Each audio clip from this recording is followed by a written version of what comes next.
La Embajada de España en Londres, la creación de esta embajada como embajada permanente bilateral es la primera del mundo, en 1494. La creó Fernando el Católico, rey de Aragón.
És molt difícil trobar l'equilibri perquè, o sigui, quan un nen és petit hi ha un nivell, però a partir d'últims cursos de primària o l'ESO ja els ha de venir un compromís, és com un mix que ha d'anar molt bé sempre per a que vagin les coses bé. El nen ha de tenir ganes, el professor s'ha de comprometre al que ha de fer i també hi ha d'haver una part d'estudi. O sigui, nosaltres no estem tocant aquesta sinfonia sense haver-la estudiat, és que si no és impossible.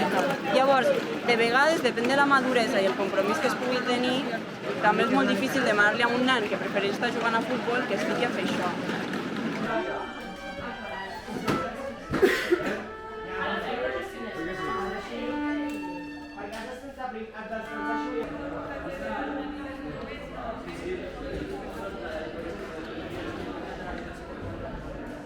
I veig que potser no, deia, a mi no m'agrada així la música clàssica, tal, venen i han vingut com a 3 o 4, doncs perquè els agrada. Ja, jo crec que és canviar la percepció aquesta que tenim, això que deies, que la música clàssica és només per gent gran i al final acaba sent com una mica d'imatge de burgesia en el seu moment i s'ha de com canviar una mica aquesta com concepció així com classista que s'ha format de la música clàssica perquè...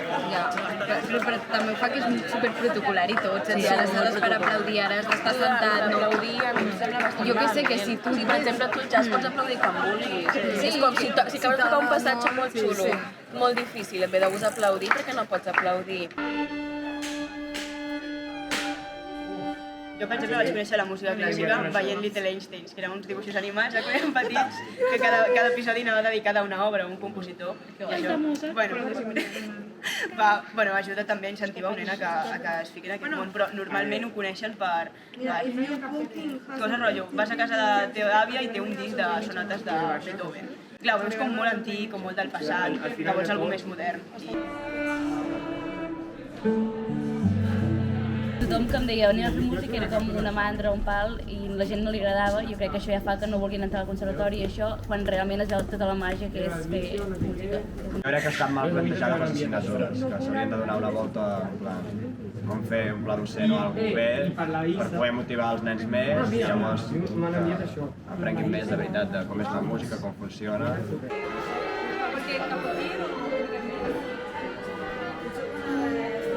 Que a més la música, encara que sigui clàssica, evoluciona, perquè com som nosaltres els intèrprets, nosaltres els donem el toc que ha de tenir.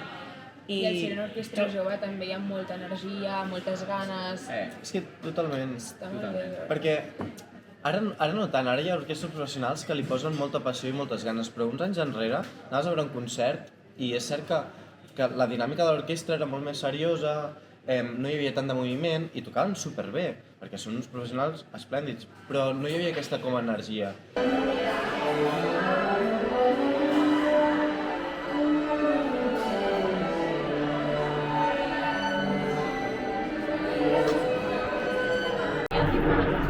Jo crec que la música clàssica es ven sola.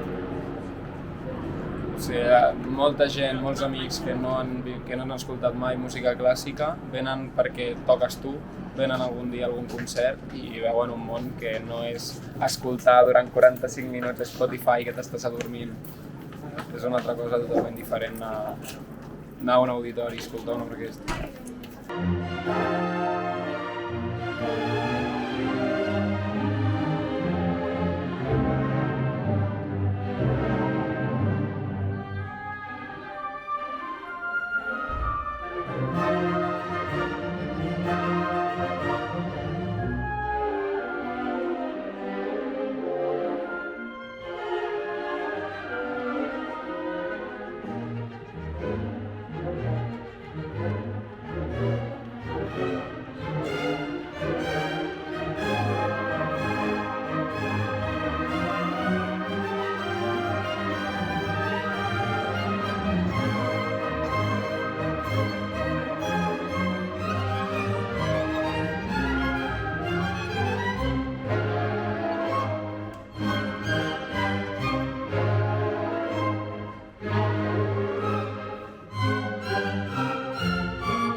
Justament agafa dos compassos que és com comença a decidir el nostre, no sabem el que diu la paraula, ¿vale?